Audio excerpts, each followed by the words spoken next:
Bonjour chers amis auditrices et chers amis auditeurs, j'espère que chacun de vous se porte bien, que Dieu nous a fait la grâce de voir cette nouvelle année ensemble.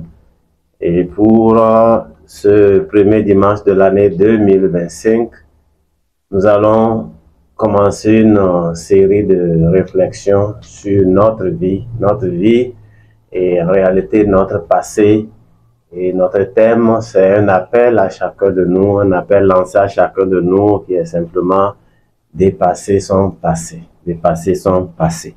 Nous allons lire Ésaïe 43, les versets 18 et 19.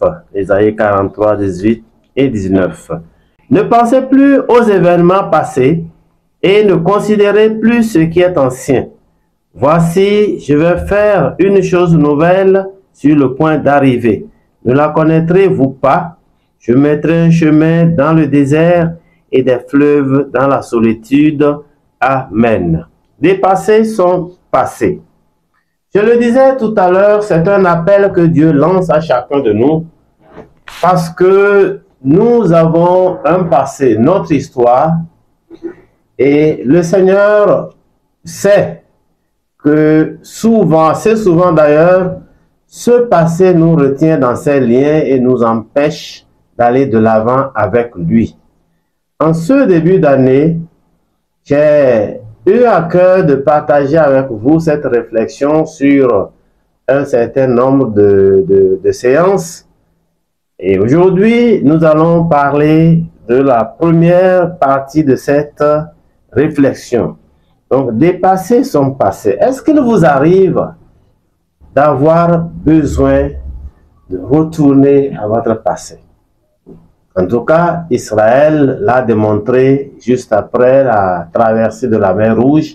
Israël a voulu retourner en Égypte à cause des difficultés qu'il affrontait, mais Dieu avait prévu que son peuple, une fois sorti de l'Égypte, n'y retournerait pas. Et Dieu avait barré la voie du retour. Est-ce que c'est la même chose pour nous? C'est pas évident. Nous arrivons à retourner à nos échecs du passé, à nos péchés, à regretter même d'avoir fait la connaissance du Seigneur, de lui avoir livré nos cœurs, de lui avoir dit, Seigneur, je te donne ma vie, je te donne mon cœur. Et donc ce matin, frères et sœurs, chers amis, je voudrais nous dire que le Seigneur nous invite à prendre cette décision qui doit être énergique, qui doit être véritablement responsable, celle de devoir dépasser notre passé, c'est-à-dire laisser tomber nos échecs du passé, les laisser au Seigneur et avancer. En tant que pasteur, je suis particulièrement alarmé quand des gens viennent à moi et partagent avec moi des problèmes du passé dont ils pensent que ces problèmes sont la base de leurs échecs du moment. Alors, quand nous pensons ainsi, cela veut dire que nous sommes prisonniers d'un passé qui est malheureusement tragique, qui ne fait pas pardon. Le passé, quand il est passé, que vous voulez le porter sur vous, il pèse sur vous, il vous écrase.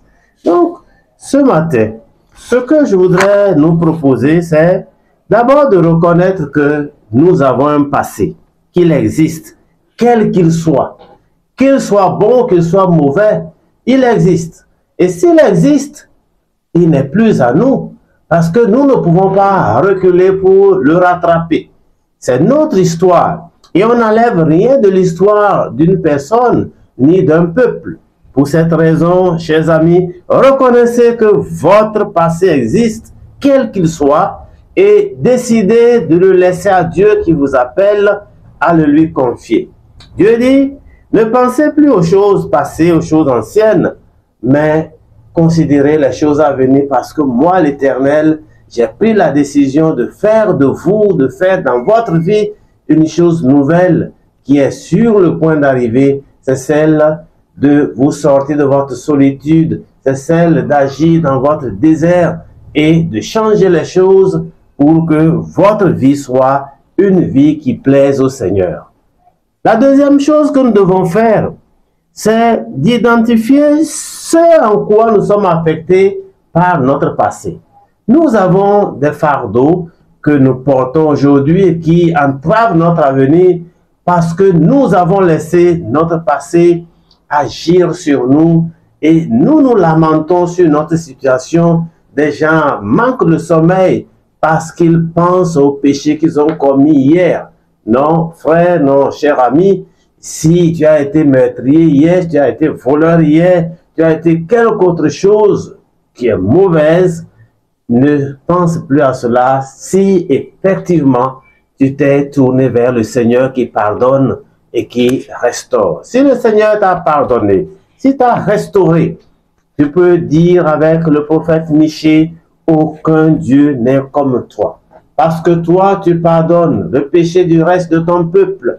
Tu le jettes loin derrière toi, tu le jettes au fond de la mer et tu ne t'en souviens plus.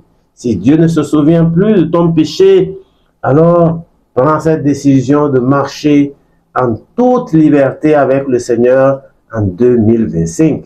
Que cette année ne soit pas une nouvelle année de servitude que l'ennemi malheureusement va t'imposer parce que tu n'as pas cru devoir te confier au Seigneur, tu n'as pas cru devoir lui laisser la direction de ta vie.